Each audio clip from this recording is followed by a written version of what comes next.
Sweet. So we've been friends for a very long time. And we're about, how old are you? 32. 32. So I'm 33. So we're still same age. And I've had you on my mind for a couple. I think I talked to you last year about wanting to get on this. Yeah. And honestly, I think that it's better now that it hasn't happened until now, because there's been a lot that's gone on between then and now. Like 100%. there's a completion, that's happened kind of within your past couple years story. Yeah. So to catch everybody else up to speed, me and Andrew grew up in youth group together. Yeah. Well, like kids' church, basically. Yeah. Yeah. So there's a group of friends that all of us, and I describe to people how long I've known you by, like, I've never not known you. Yep. Like when you knew that That's other accurate. people existed, this Yep. was one of those people. That's super accurate. Like cognitively, we've been together forever. Right. Right. So we grew up in the church, and then was it when your dad started Westside is when you left New Hope? Yep. Okay. Yep. So then we grew up in the church. Your dad started Westside, which is then when you left New Hope, and there was, what were we, 14, somewhere in there, 13, 14 years old, something. I was sixth grade. So 12. Yeah, 12, 11, 12 years old. Yeah. Yep. Yeah. So he started West Side. Basically opposite side of town. Yeah, opposite side of town. Where we were going to church and all that. So the last image I remember of you, and I've said this before, the last image I remember of you before you left the church was you in the corner of the gym beating on your brother. Yeah, it's pretty accurate. Bent over your knee, just wailing on him. The reality is that you probably at any moment in time could have just seen that happening. So that makes sense. And Jared was like half laughing, half crying. Yeah. Didn't know if he enjoyed it or hated it, but you were loving it. Yeah. Yeah. He's always on the verge of tears. So that again, all that's accurate. And then you skip ahead, and till then we're now adults, or would like to think that we're adults. And ish. And in a different church setting that's now established, growing large, and I kind of walk in those doors. And the first time I walked through those, because I was looking for another place to live. Yep. Because you'd moved back. Yeah, I had moved away for a few years, and, came back. New Hope reached out to me, said, "Hey, we'd love to have you back." Went over there, just didn't feel like it was home. And I remember walking through the doors of Westside, and I know I didn't get as far as through the front doors, and I just kind of looked around. And nobody even said anything to me yet, but yeah, I had this feeling of, I'm going to come back here. Awesome. And this is, I think, before me and you reconnected. Yeah. Mind you, I knew people there, but that's not why I hadn't engaged with them yet. Sure. You know what I mean? But there was a feeling of when you're home, yeah, you feel comfort. Yep. And I walked through the doors and I felt comfort, and that led to, I'm going to come back here. Yeah. It's awesome. So then there's I think about 6 years had passed, and what would you say that kind of what we're gonna open up here? Like, I mean, is it something on, because we know what we're going to talk about, but nobody else does. Is it more so on false perception, or is it from your perspective, which is on the receiving end of that? I would say it's almost like dealing with assumption, like making choices, living your life, working through things, dealing with things, responding to things, in situations that are probably out of your control, or are out of your control, and ultimately, like, really having to, like I said, make the call, knowing it might not matter in the end because of someone else's perception or assumption, or and so what's the response, what's the handling of that? Like, this is what I see in you, so this is what I think of you. Or this is what you're going through, this is how I would respond, so you need this. And so I think and I think that goes across the board for a lot of people. I think we we interact. If you have a spouse, like Mhm. how often do you think, especially as men, we think, oh, I can fix it. Like we want to fix things. And so like Yeah. there's not really a time to listen because I've already made it in my head, like, oh, this will fix it. Right.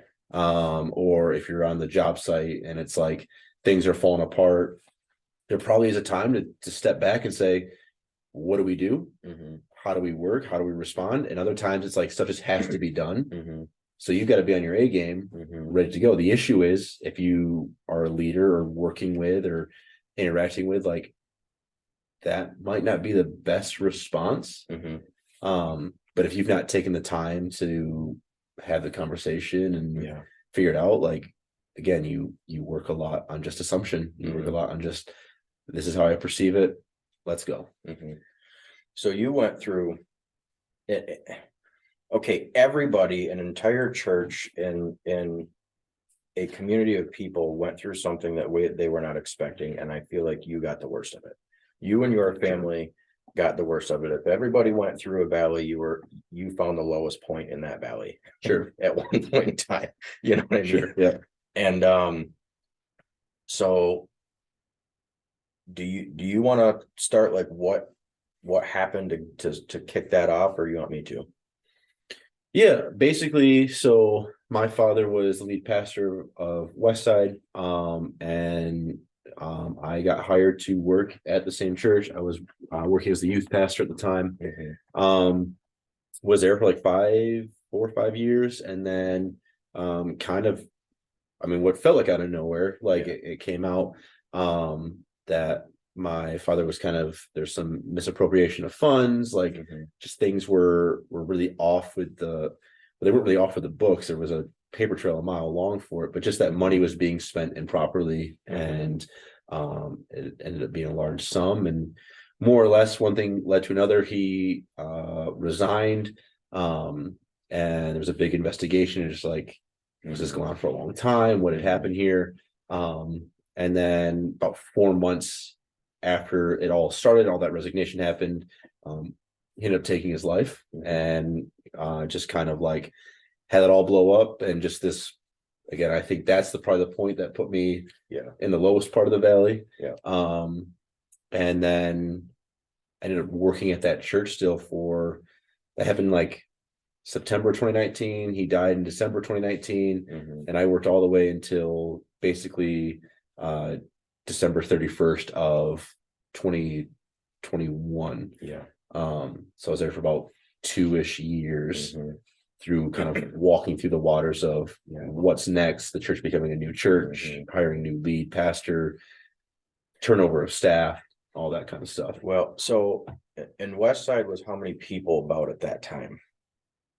Westside peaked. The numbers have been anywhere. I like to say consistently we were running anywhere from 1,000 to 1,200 on a Sunday. Yeah. There's been like the conversation of did it peak at 15, 1,600? I don't Yeah, know. but I would say consistently you could say there's 1,000 people. Yeah. And so your dad in that church, it wasn't like, because you get into a lot of churches like, oh yeah, that's the senior pastor over there. Mhm. And there's kind of like this disconnect between most people in the congregation and him. Sure. Yeah. Your dad was very much like, hey, I'm the first person you see when you walk through the door, and I'm going to make sure you know it. Yeah.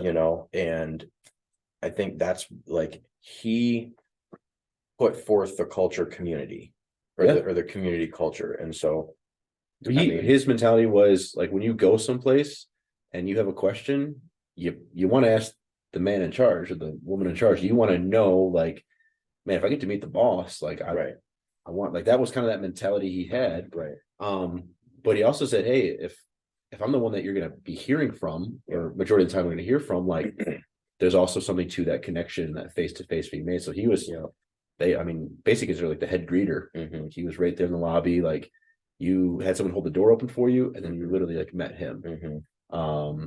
And that was done on purpose, but it was also done strictly or truly from a belief of like you said, community. Like it's worthwhile to know the people who are here. And so then, I mean, I've heard from multiple people that I met outside the church that I had said, hey, I go there.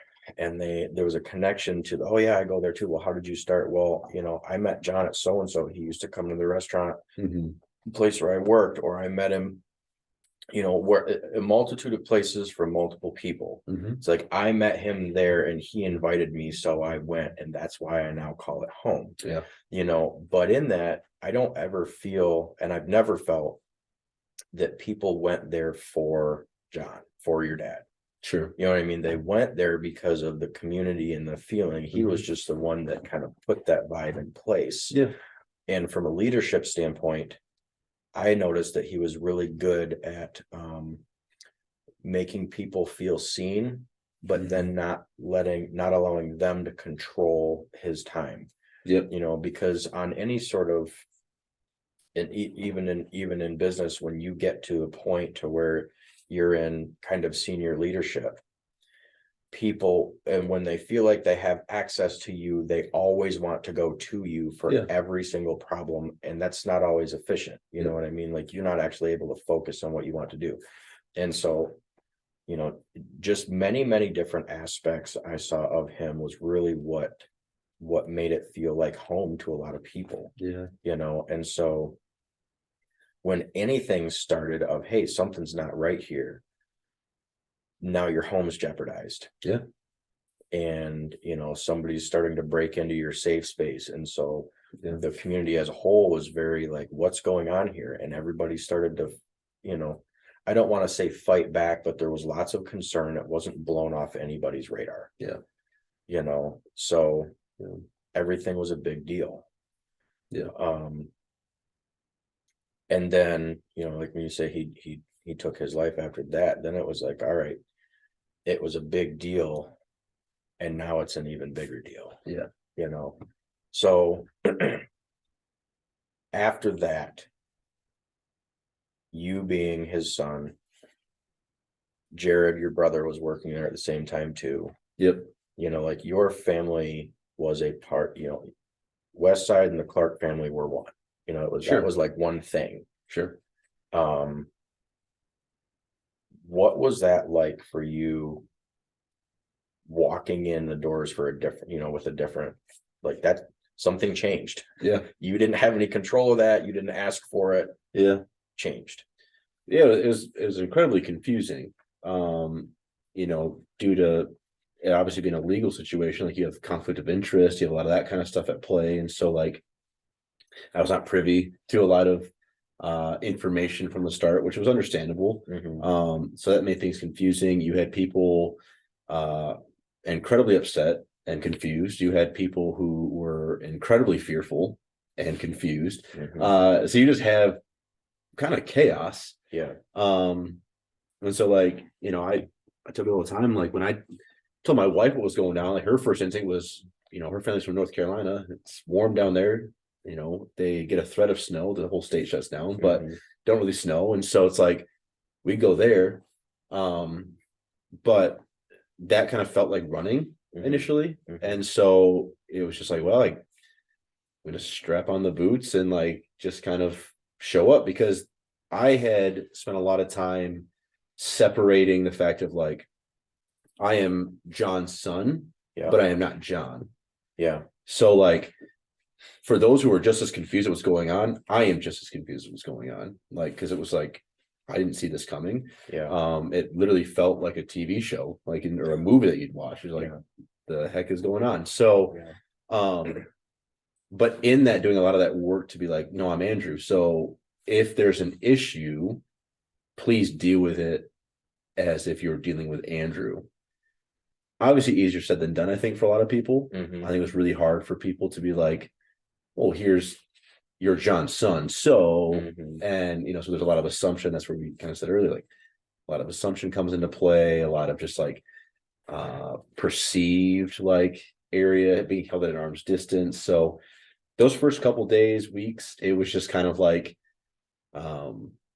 keep my head down, do what I'm supposed to do, answer when asked. Like it was a lot of that kind of like, I wasn't really scared. It was just like very, I don't know what's going on. Yeah. So, well, there's a couple of responses that people can take. Is one, it's I'm going to try to take charge of everything, that even that I don't know what's going to happen. But sure, you know, you kind of overcompensate. Yep. You know, or you retreat. Yep. Or you do what you did, which is, I think, very appropriate, is you just kind of, you move. Yeah. No one, I mean, like it was, no one had threatened my job. Yeah. Like I do have, when I look back, a lot of respect because there was never this instantaneous, like, well, Andrew should probably just go. Let's just fire him.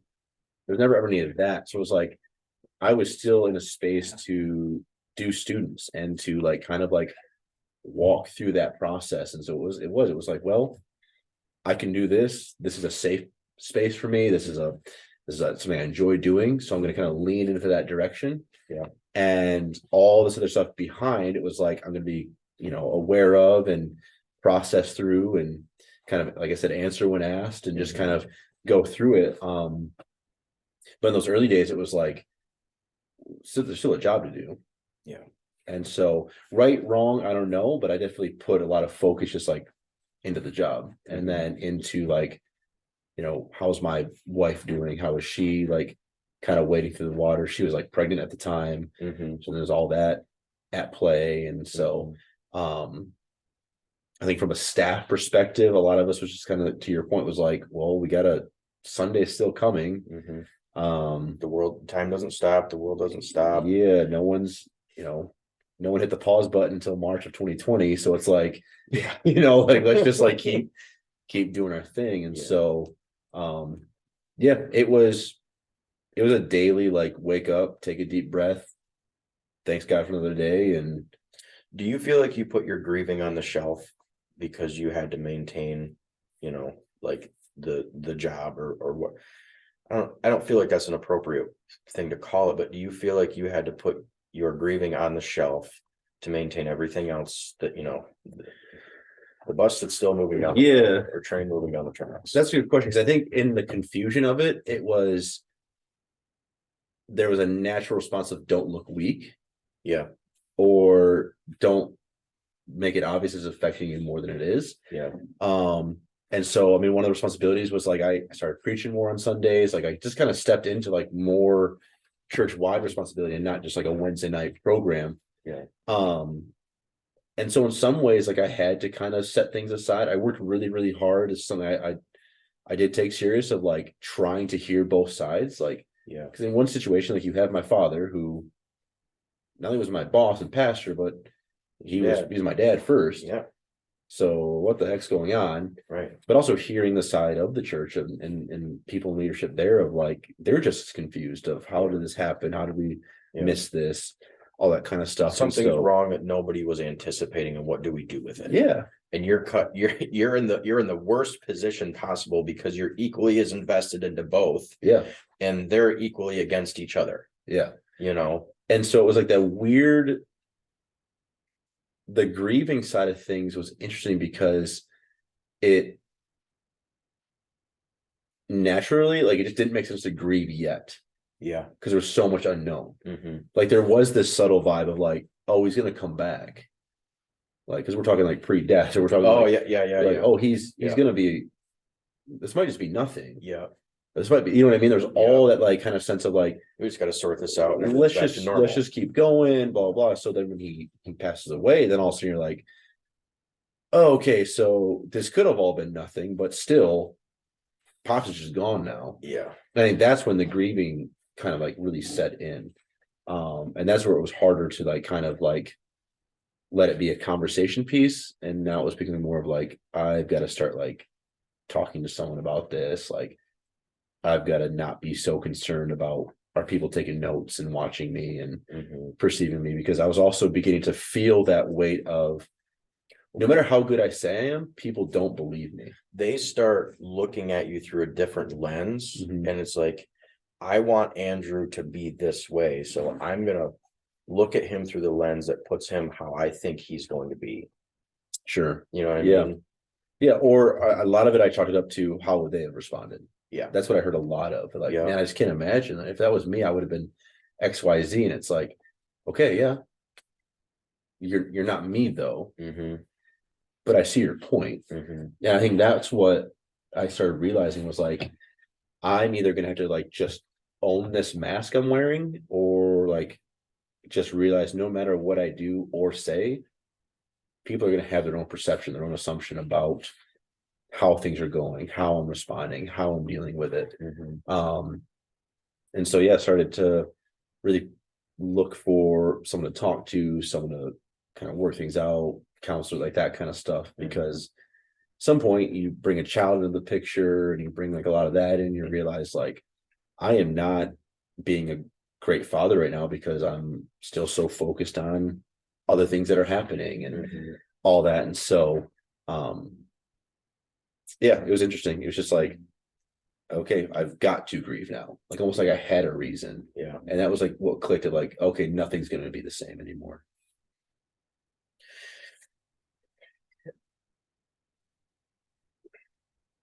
When you're going, when you said, like my parenting is suffering because I've been focused on X, Y, and Z. Looking back on it now, do you think that if you were so intent on, I'm a parent as well as a pastor, as well as a son, as well as all of these things, Yeah. like no matter how bad the other situations are, I can't let this obligation suffer. You know what I mean? Like looking back on it now, if you were to coach somebody else in that same space, Yeah. do you think it would be healthy to tell them, give these other elements more space and let this one suffer a little bit so you can get through them, or don't sacrifice your intentionality with all of them equally? If you were gonna let anything slide, I would let the business slide first. I would let that like, and I get there's this mentality of like, that's how I provide, that's how I go. But whether you're a believer or not, like if you're married or if you're a parent, like that is your first obligation. That is your first responsibility. Yeah. Is to be a loving husband or wife, and to be a loving and caring parent. And so I, make the joke about the pause button being hit in March of 2020. It's like my son was born March 16th, 2020. So like literally the world stopped. I was given 10 weeks of paternity leave, basically. But it was Liam like made the world stop. yeah, I was like, but there was this reality of like, never hit him, never did anything stupid. I just found myself when he would cry, Yeah. it would like, I could feel the welling up of like irritation happening. And that was when it was beginning to click of like, I need to start dealing with stuff, because if this is going to start being affected, I don't want it to come close to being affected. Yeah. That other stuff can be set aside, because if I hurt my wife, if I lose my wife, if I like let that relationship suffer simply to do a job, Yeah. I've missed the point. Yeah. There's nothing to provide for anymore.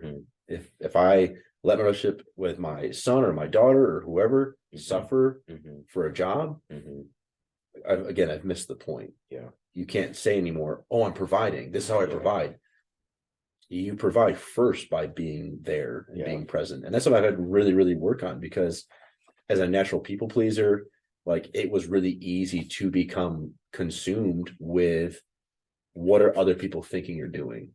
How are they assuming? How are they perceiving stuff? Yeah. And when that happens, you almost are like so comfortable with family, so comfortable with wife, husband, whatever it is, child, like, oh, they can't really leave. Like we're married, we're together. They that's understand mine. me. They I can get let it. Slide a little bit. They'll be chill. Yeah. Yeah. That works for like a millisecond. And all of a sudden, like you've reprioritized your list. They will be the ones that you will just naturally keep sliding down. And then all of a sudden you're like, why don't they get it anymore? They don't get it anymore because you've given off no understanding or vibe that you care anymore. Because what it took to build you to that point, you've now abandoned. Yeah. And it's a maintain what it took to get you to that point of understanding and being a family is something that needs to be maintained. It's not like you build it and you can leave it. Yeah. You wouldn't buy a house with a poor foundation. Yeah. Okay. Your foundation is your home. Yeah. It is your family. It is that. And if you're not married yet and all that kind of stuff, like I totally understand and totally get, like, grind it out, do it. But your family might be friends too. It might be friends. It might be just your natural parents, your siblings. Like there is a reality of like, I'm gonna have way more respect for the family man than the businessman. Yeah. I'm gonna have some way more respect and want to engage with and work with someone who gets relationships Yeah. and gets like has that foundation in place than the person who's like, I'll work 24 hours a day for you. I will go all out 7 days a week for you, and I will be sold out for you. But they don't get the relational side of things because there's nothing foundationally solid about them. They're not grounded. Yeah. And so, yeah, back to the original questions, like I would rather let the other things slide looking back and now going forward than letting the family stuff slide first. So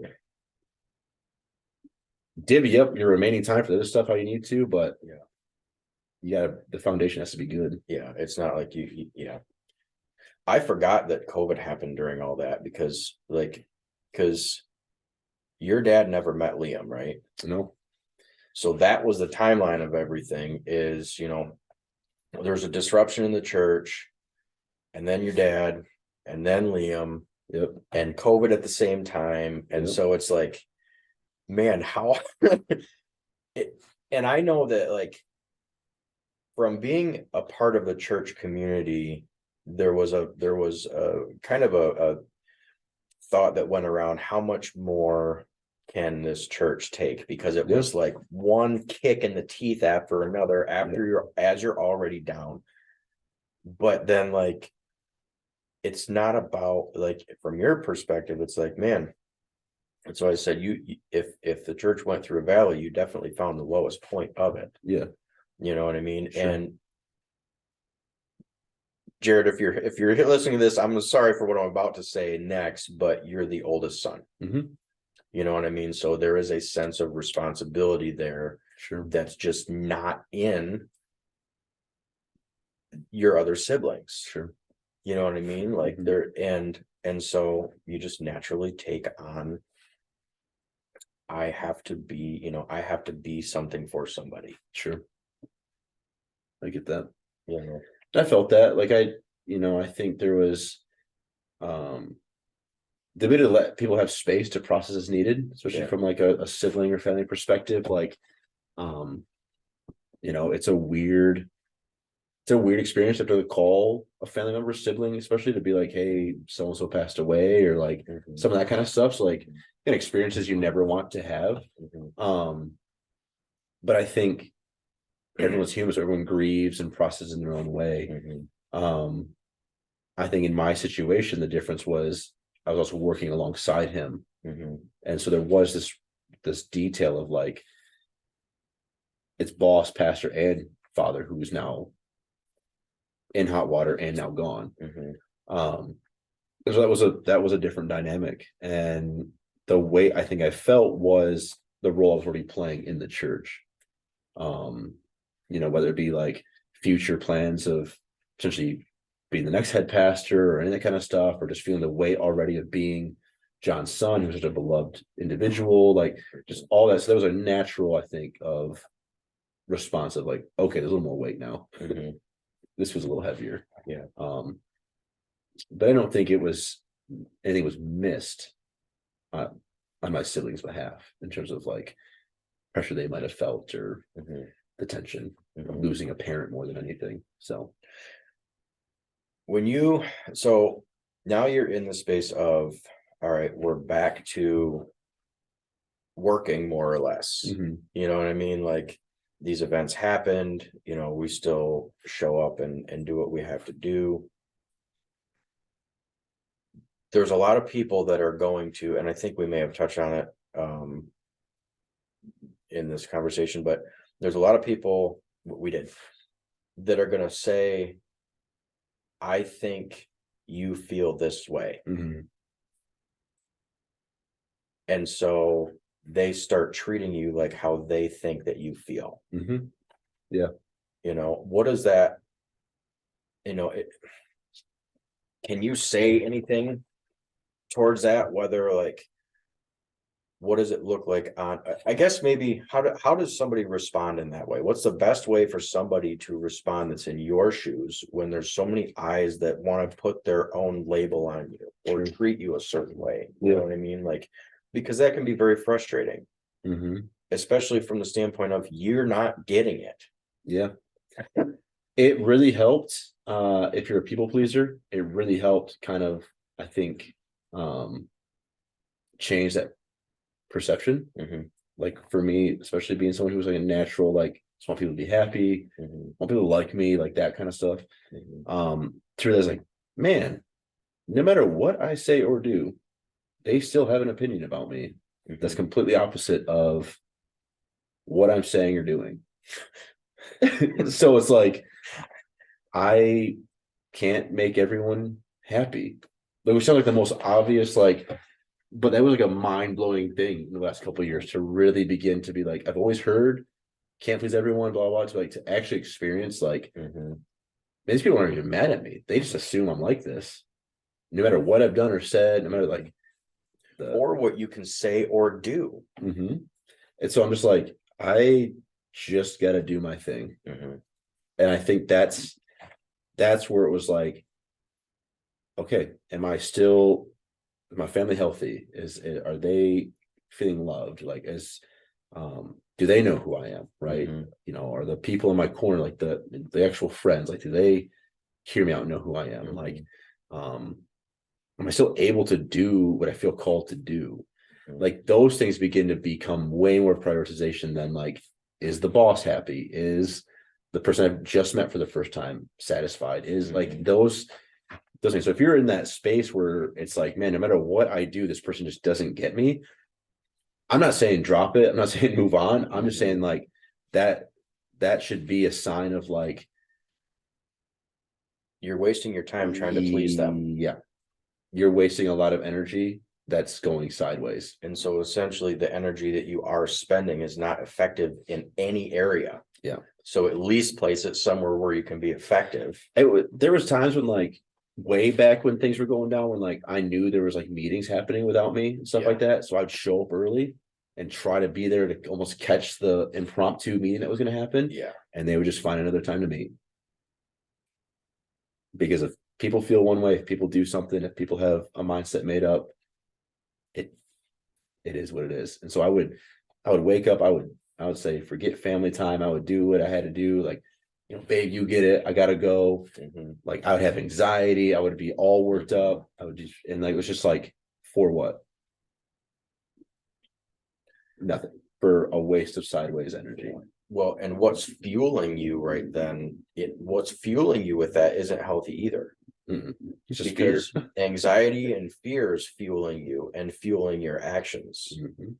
That's not healthy, no matter who you are. Yeah. You know, and that's relatable to anybody. Yeah. You know, whether it's,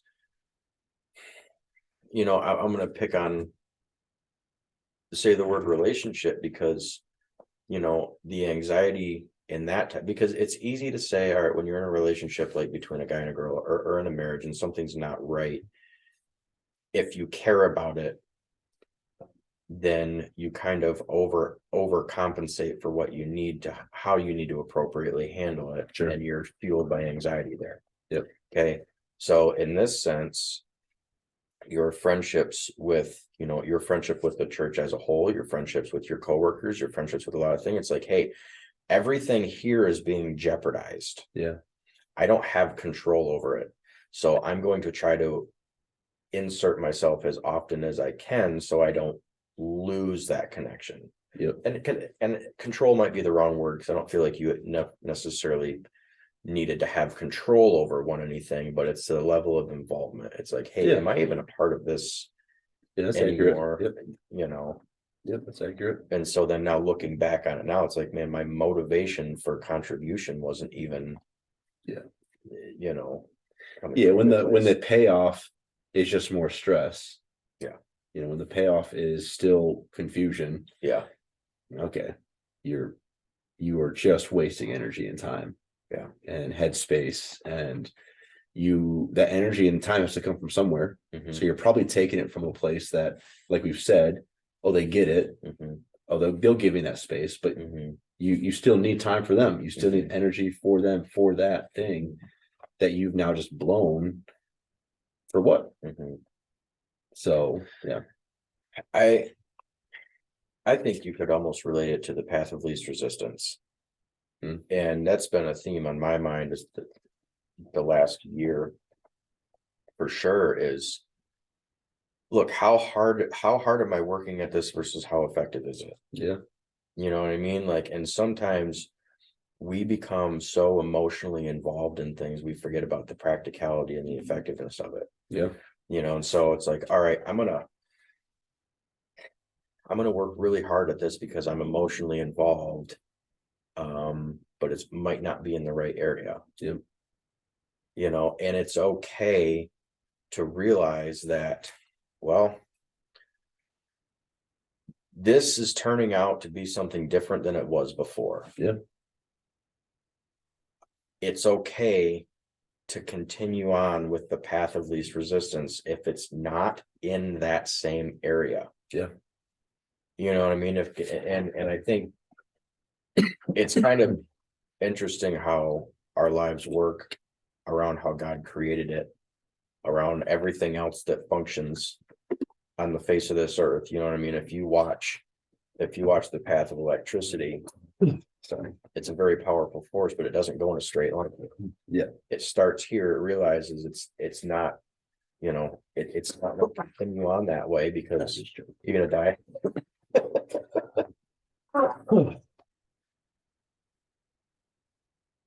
You can leave this in there if you want. I mean, Holy crap. we'll see if I decide to edit out a video or not. All right. I will.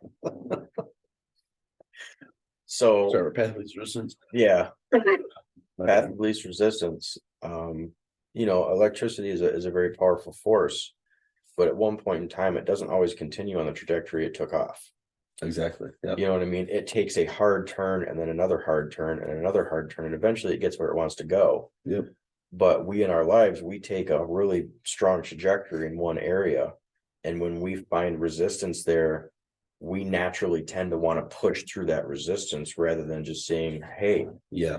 I'm no longer being effective here, but I don't want to lose the direction that I'm going. Yep. It's harder to make a different turn, but Yep. in the grand scheme of progression from A to B, it's actually easier to pivot in another direction. Yeah. Overall. Yeah, because there's always the adage of like, you know, you get stronger through resistance, like all that kinds of the stretch helps the muscle grow, like there's all that. And so I think there's like a natural tendency to be like, oh, I'll be stronger for this, or I'm stronger because of this. And it's like that might be true, but there are just situations where to genuinely just pivot, that's a fun 2020 word, or to just kind of in your exactly what you're saying, like go a different way for a minute, like that's actually just what you're supposed to do. Yeah. But we don't think that's okay. We think it's okay. Like, you know, there came a point, I think, for my wife and I, when we reached a moment of like, okay, now us leaving is no longer quitting, but are we already too deep into this? Have we already pushed too far now to where it's like, I can still do what I'm supposed to do. I can still like hang out with my friend. Like there's still so much good, but the growth had stopped. And it's like, but we're just going to keep kind of going with it. And, you know, to the point where then all of a sudden, like when it is just done, you're just like, oh man, 6 months ago, a year ago, this would have been way easier, way different, would have made way more sense. And now this just feels abrupt and almost like you were pushed through the glass. And so I think in a lot of ways, like you're hitting on the head when straight, right? Like just the straight ahead only works for so long in a lot of situations. And so I think in sports perspective, like you can run the ball up the middle playing football as much as you want. There will come a point when they'll realize that's all you're doing, and so they will adjust the defense to stop you. So you might have to run outside. And so it's just like, I don't think it makes you any weaker or any like less efficient to change directions for a little bit. Yeah. And well, you were forced to change a direction too, because I don't think that's quite been brought up yet, is that in a very short instant, you pretty much got told, hey, we're letting you go. You know what I mean? So on top of all these compounding things, and in the middle of Yeah.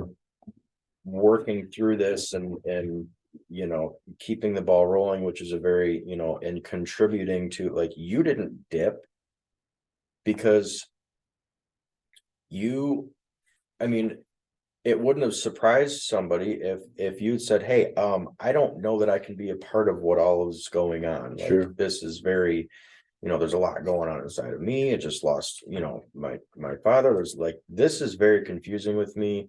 I don't, like, I'm just gonna step out of this altogether. Yeah. You know what I mean? Because a lot of people will do that. And I don't think anybody is even gonna fault them for that. The understanding is, yeah, I get it. I see why he would do that. You know what I mean? But Yeah. you didn't do that. Yep.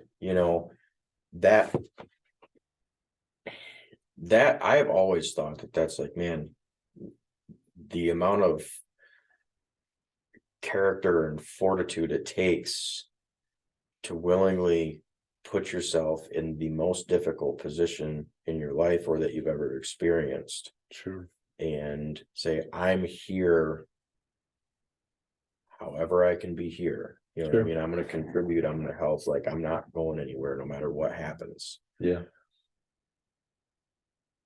And then to get told, hey, we're going to let you go. You know what I mean? It's like, yeah, kind of the last kick in the teeth. Sure. Like, and I don't, I initially viewed it that way just because of how sudden and abrupt it was. Yeah. But again, I go back to, I think a lot of people and a lot of decisions were made out of assumption, out of fear, out of best interest, out of like all that kind of stuff. And so in the end, like, I can't fault people. Right.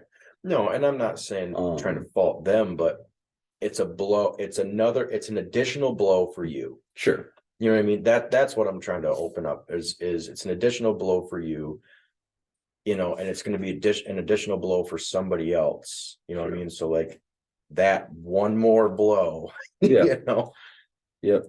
No, I get that. And I see in that situation, there's a little bit of reprieve because, again, that energy that was potentially being wasted now becomes obvious that it was being wasted.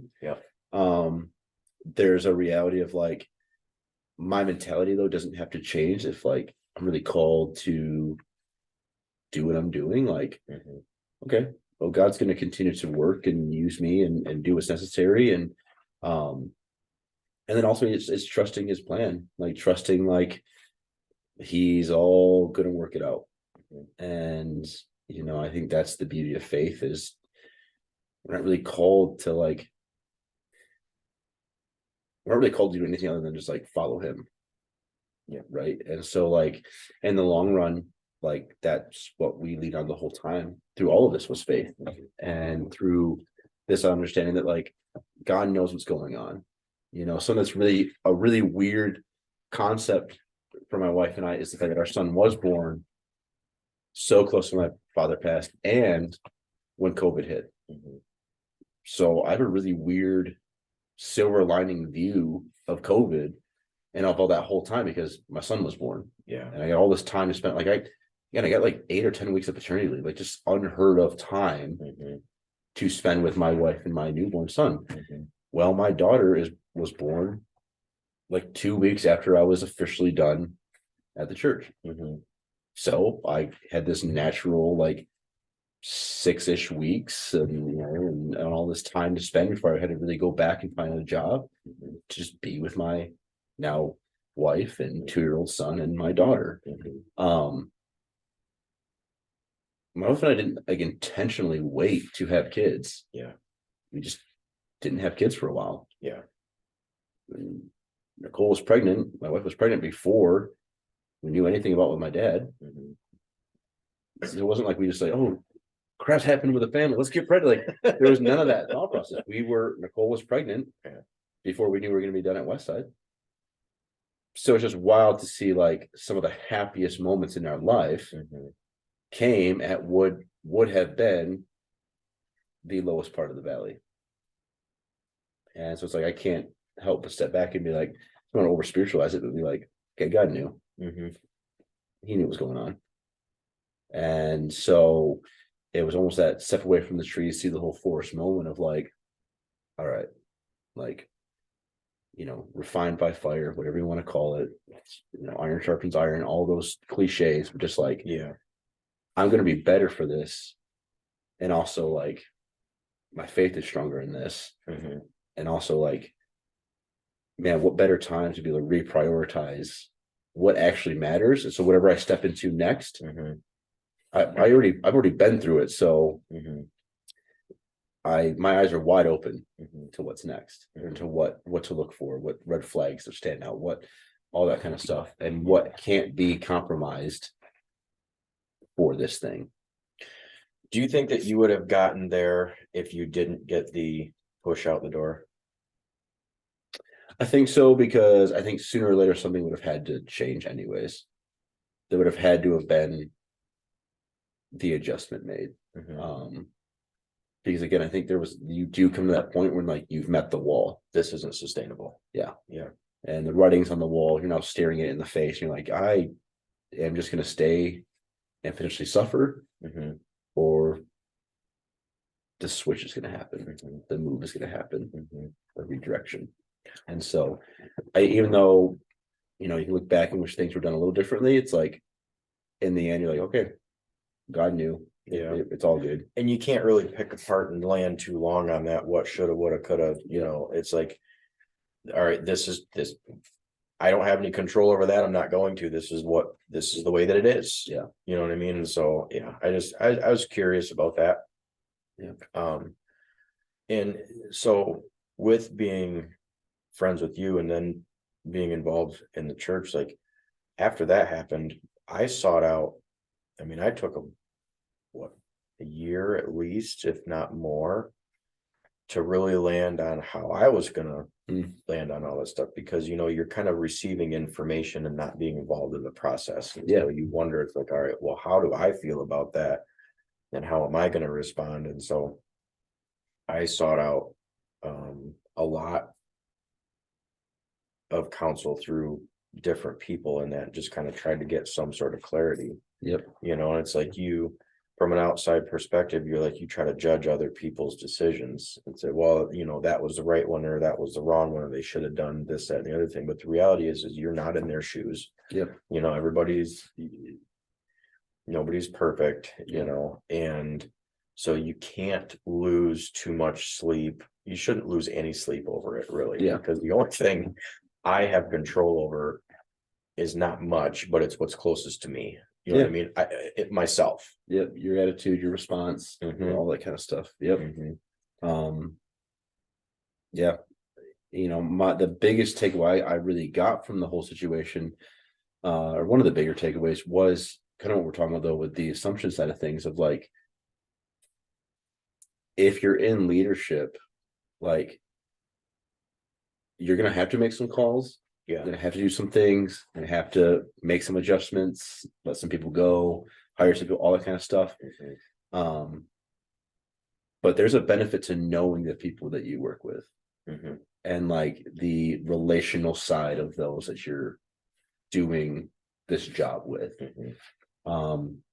Because when stuff does hit the fan and things do get flipped upside down, and the boat does feel like it's sinking, and all the cliches again, it's like, okay, who's on the ship with me? And if you can't answer that, then yes, you are going to just throw a lot of assumption into any interaction, any choice you're making, and some might work out, and others, and I would feel like a lot of times, a lot of them will blow up in your face, because again, if you don't know who's actually on the boat, who's on the ship, who am I sinking with?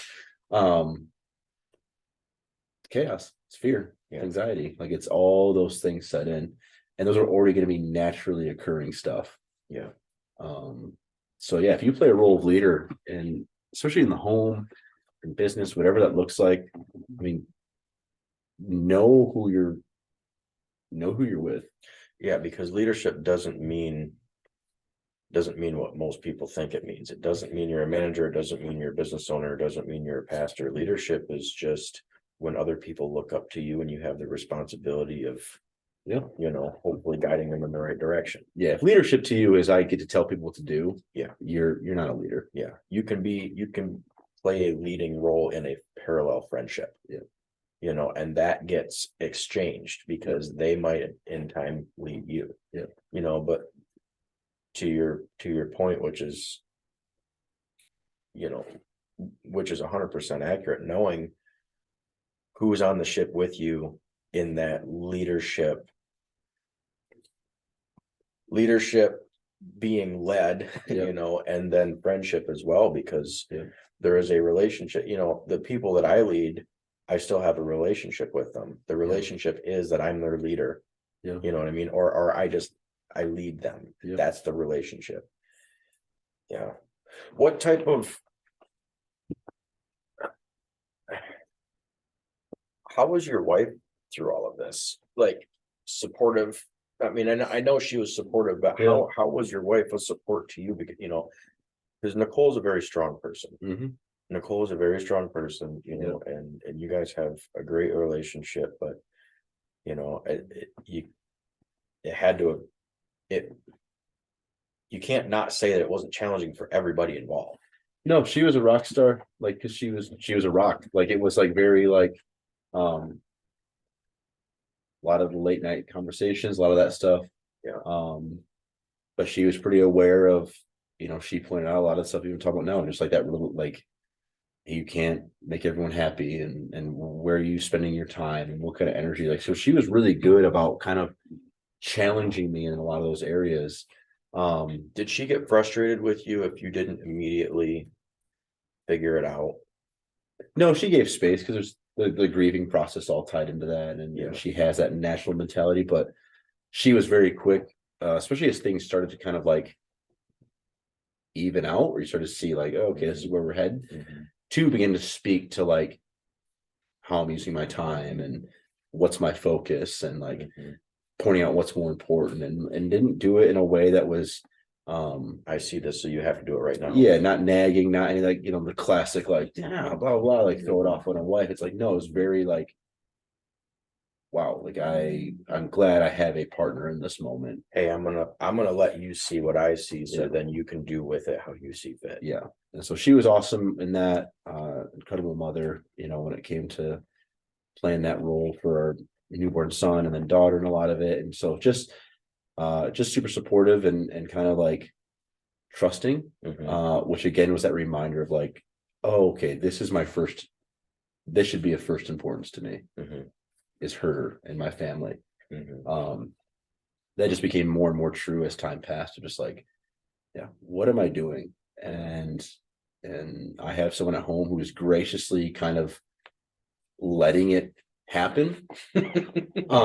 And like you said, how we said early on is how easy it is to kind of be like, they get it, slide another party list, they'll understand. So and it's like, man, you're able to kind of walk through some of the stuff you walk through because they are of utmost importance and priority to you. I struggle with that personally, and like even just in this conversation, realizing that, oh, hey, that's probably something that I should really make a big adjustment in, is not thinking that, hey, they understand, they get it, you know what I mean? I can do this because they've got my back. Yeah. And so I can like not I can hold back my contribution to that relationship a little bit with that excuse.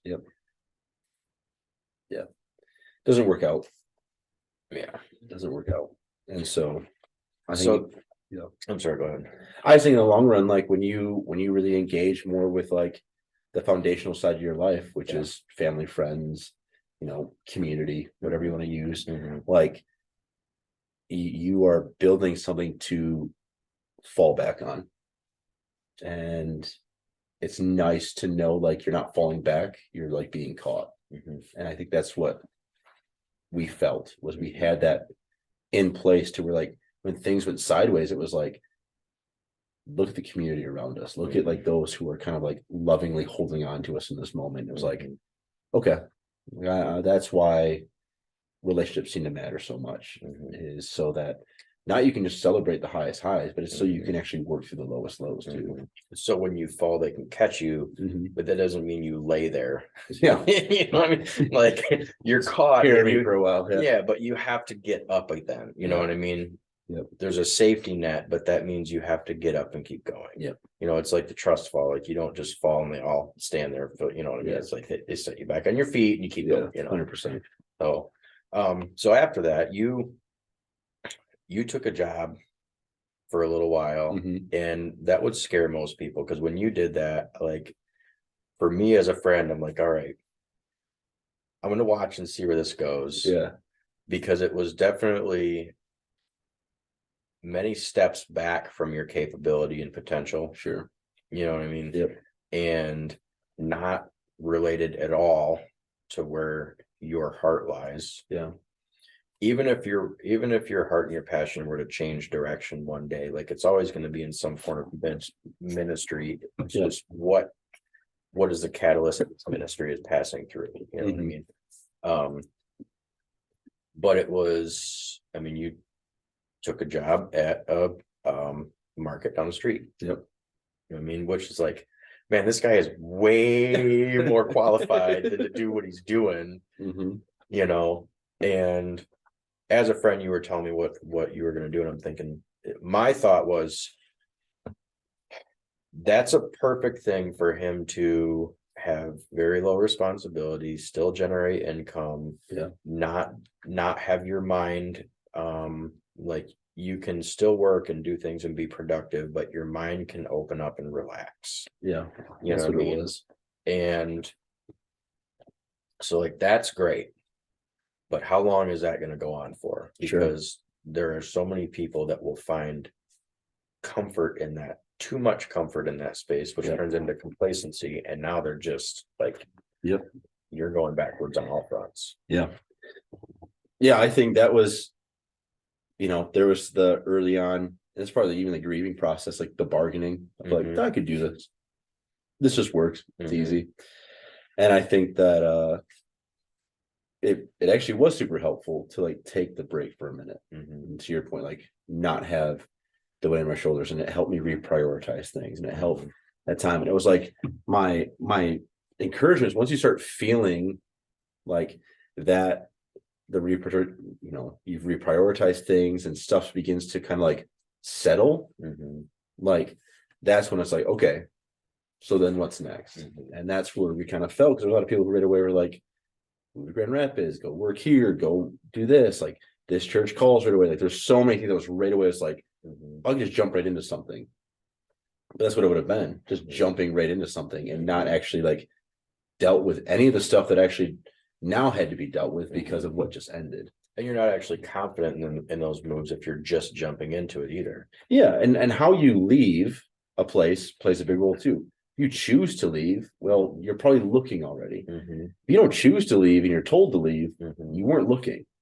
And so now you're in this whole different kind of realm of like, am I worthy? Am I qualified? Like there's that whole questioning process. And there's like that's part of, I think, the grieving, and part of just like the, like, what were your priorities? So that has to be kind of pieced apart and dealt with. Yeah. Or what you're going to try and do is just drag a bunch of baggage to wherever's next. And so now you're in this new space, which seems awesome. And you're like processing through everything you just left. Yeah. So your view, your worldview, your job view, like your work view is going to be totally jaded and shaded and not.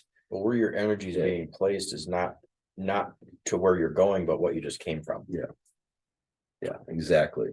And so, to go just work a job that I was able to kind of like clock in, clock out, let my mind rest, think about and actually like process through all just as it happened, be a dad for a minute, be a husband for a minute, and not have all these extra like needs. Like that was an incredibly healing time. And then once things started to feel like, okay, like these steps have been taken, stuff is reworking itself, like the process is happening. It's like, okay, so what does next look like? You start to feel ambition in another area. Yeah. You start to feel, all right, I'm getting antsy now. Yeah. You know what I mean? Yeah.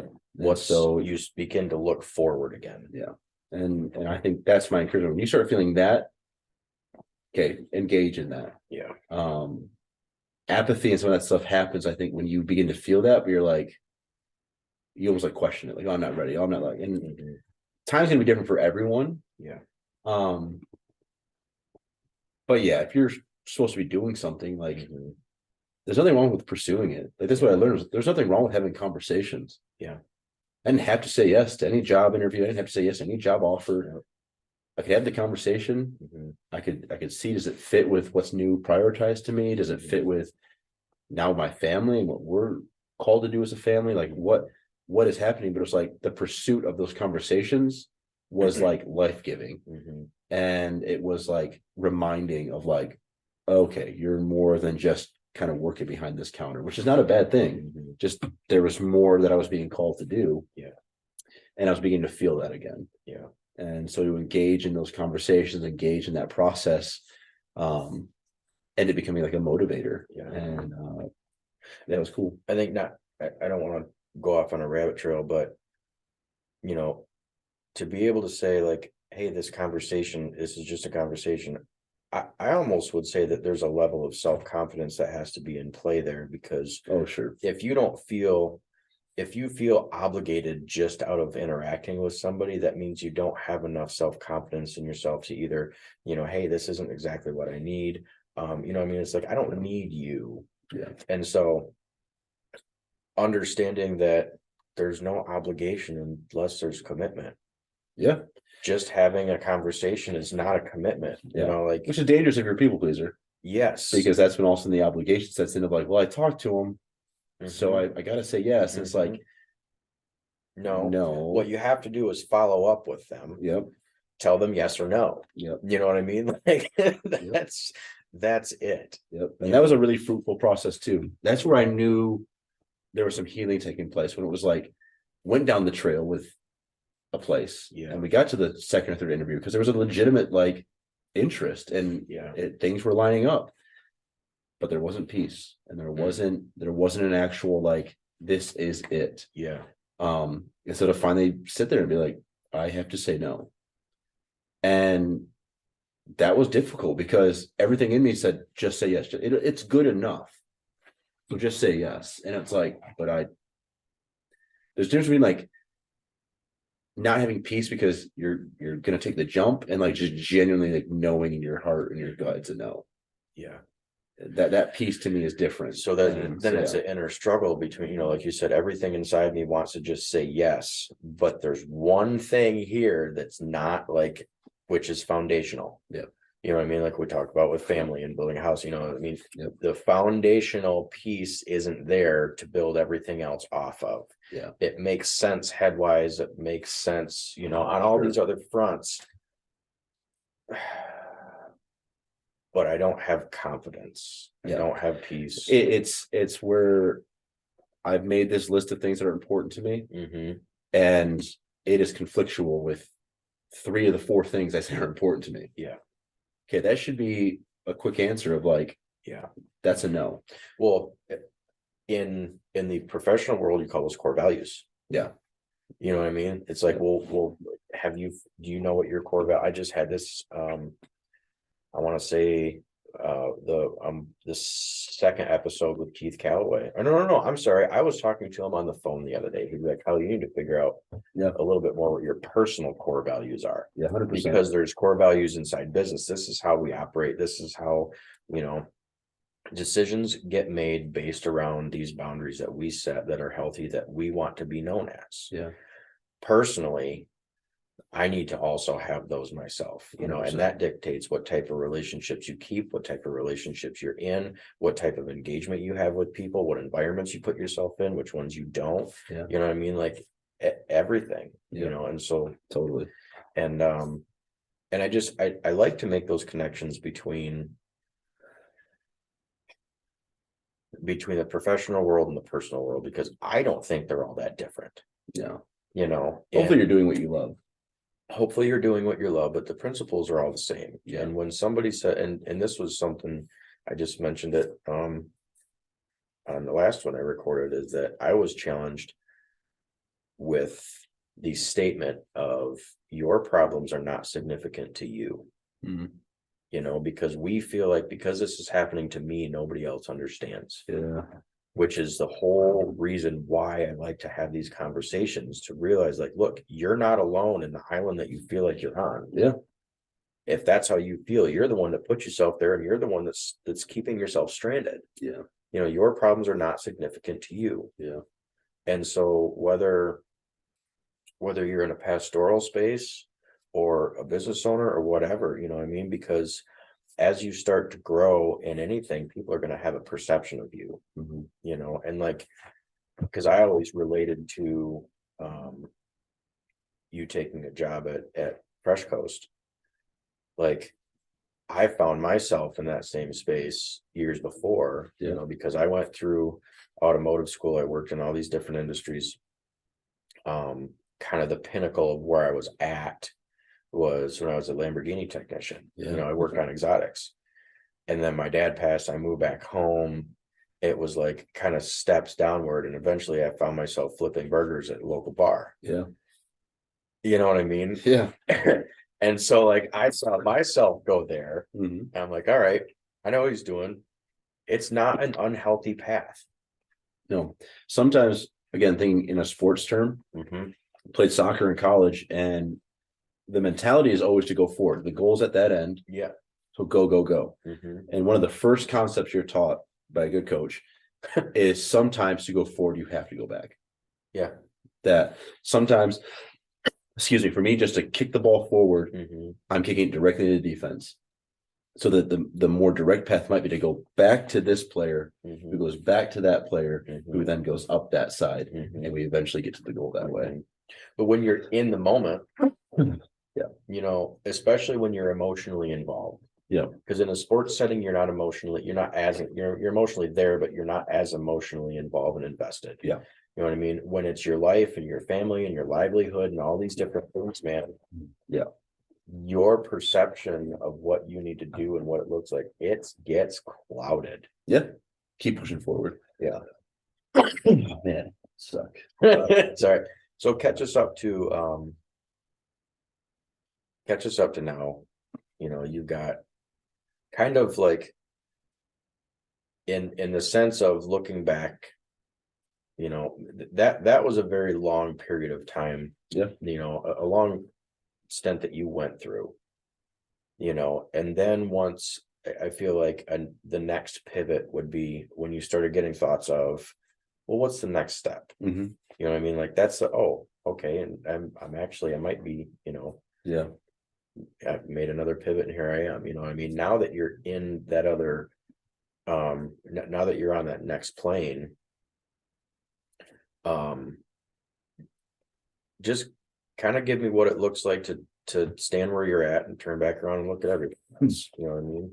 Yeah, it truly feels like the step away from the tree, see the whole forest. Yeah. Like you begin to see, okay, where God was at, Yeah. how he was involved, what he was working out, what had to change. Because Mhm. there was things that had to change in my life that needed to change whether or not stuff happened. Right. There was things that were already beginning, habits being built, choices being made that needed to be worked on and dealt with.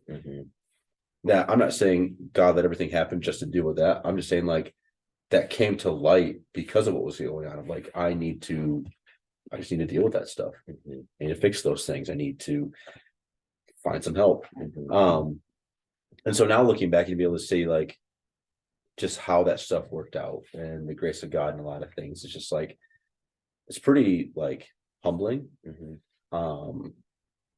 And then now to be in a space where it's like, feel like the list of priorities is always being tweaked and worked, but like where we're at and what we're doing and what like the joy that kind of comes when you're in a space of like, I took my core values serious. Yeah. And where I'm at is taking those core values serious and they align. And like, I'm getting to do what I feel like I'm supposed to do. Yeah. And it's actually enhancing the other side of my life, the other part of my life. Like we said, the foundational side of my life is being almost enhanced by this.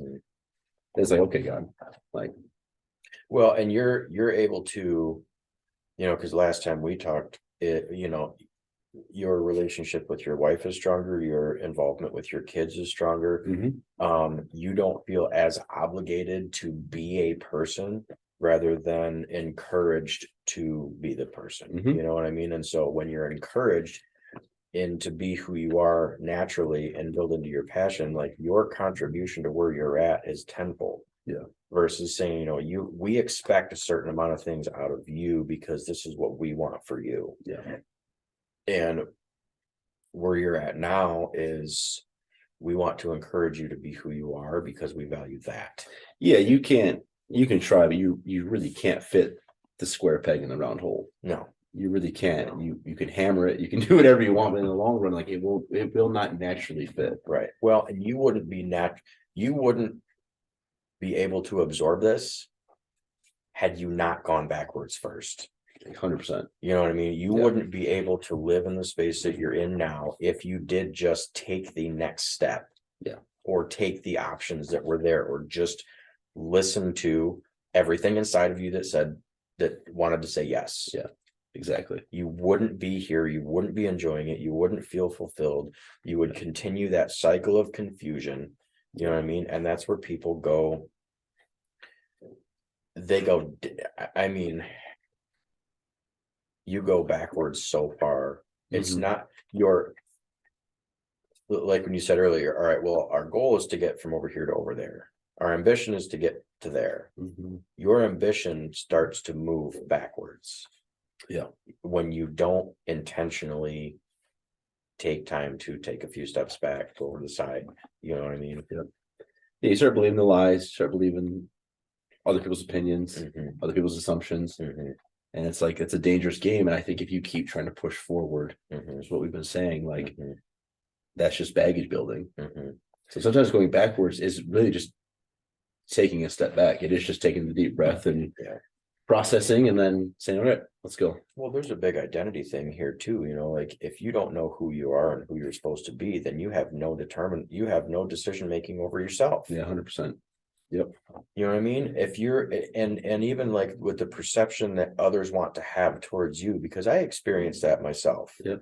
It's like people want to put a label on me based on what they see versus what they know. Yep. Or what I feel or what I know. Yeah. It's like, well, perception comes out in the form of assumptions. And so I can choose to respond to that one of two different ways. I can pay attention to it or I cannot. Yeah. My identity can be formed in what other people see in me or see me as. Yeah. But that's not even true. Yeah. It's a complete falsehood. And so then every action I have is based on somebody that I'm not. Yeah. Like imposter syndrome comes in and all that kind of stuff. Yeah. So, yeah. So I mean, the reason why I wanted to lock you down for this is because, like, to me, as a friend, watching all this happen, and it's kind of like the circle came around. Yeah. You know what I mean? Yeah. And so I want to say that we were going to talk about this last year when you were kind of before the full circle happened. Yeah. And I'm glad that it didn't, because there's just a healthy side to it that brings hope. We could have talked about the struggle side of it. Yeah. But that conversation would have ended with somebody else hearing about a lot of struggle. Yeah. And identifying themselves. Okay, well, he's struggling, he went through a lot of that. That's cool. But like, there has to be light at the end of the tunnel. Like, what does it look like on the backside of that struggle? What did I do to get through that? What would I do the next time? Or if somebody else had to find himself in the same space, you know what I mean? Like, no, it worked out. I'm glad we waited, and I appreciate you having me on and just like letting me share. And I think the reality is there is light at the end of the tunnel. And one of the things I learned even from my dad and his passing and that all, it's like, you're never alone, which is why I think community is such an important thing. That's why I think God's such an important thing. And even when stuff feels like I'm going nowhere, all my energy is being spent going sideways. Like, I think we've said it multiple times. It's okay to like take that step back, take that deep breath, recalibrate, and see, like, is this even the path of least resistance right now. This is even the way I'm supposed to be going. And going through that process, it's a really interesting, sometimes unenjoyable, but it's worthwhile, and there is life. And so yeah, it's good, man. I will always say, even for myself, it's just a testament onto why faith is so important and valuable in your life. Yeah, 100%. And I'm not saying that, we haven't talked. Okay, you're a pastor where we're sitting in a church, like we haven't been talking about things that most people would think that we would talk about. It's like, sure, it's just life, you know what I mean? And people can put a perception on people in ministry. Yeah. And it's like, all right, well, I've labeled you now. So like, there's now this weird vibe about you. And it's like, dude, like, we're all just people. But from, to me, it's like, if you don't have foundational faith, you don't know how to operate when things are difficult. Yeah, for sure. You know what I mean? This is not about what you the principles that don't matter, things that are trivial, where you're going to go when you die. This is how you operate while you're living. Yeah. And what you do with that, what determines your quality of life. If you don't have a standard outside yourself. And for me, like, the act of surrender for me is literally putting my burdens on something else. Yeah. For sure. I mean, like, if I don't have something to pass my hardships off onto, which sounds really bad. Yep. Because especially for guys, we don't want to like throw our responsibility on somebody else. Yeah. The hardest part of submission and actually putting my faith into practice is going against what I wanted to do to feel like a man. Yep. But you get to a point of I have no other choice. Yeah. If this is going to actually work and this is going to actually serve me in my life, I have to do this. Yeah. Makes you know less of a man, and it makes you no less weak, less stronger. Whatever. It makes faith, for me, it made my faith real. Yeah. Because I can use it today. I can use it today. I can use it tomorrow. Yeah. It applies in my life on a day-to-day basis that nobody else needs to know about. Yeah, I agree. I agree. So, cool. How do people find you on social media? Andrew Clark, right? Yeah. So, Andrew Clark is on Facebook, stuff like that. Instagram is Clark Grams _ not really on Twitter or anything like that, but yeah. And then I work at Bayview Church here in Traverse City, and so you can look us up at babychurch.net. And you speak, I mean, you still actively preach here, or not still, but you actively preach here on Sunday mornings, not just for youth. Yeah, so I'm doing probably once a month at this point. Okay, so if somebody wanted to hear you speak, or tune in online, does Bayview have a Instagram too, or is it just Facebook? Just Facebook right now. And so babychurch.net, or just Bayview Church here in Traverse City on Facebook. And yeah, we go live Sundays 9:15 or 9 o'clock and 10:30, and it's a good time. Come check us out. And sweet. Thanks, man. Love you. Love you too, dude. You real quick, and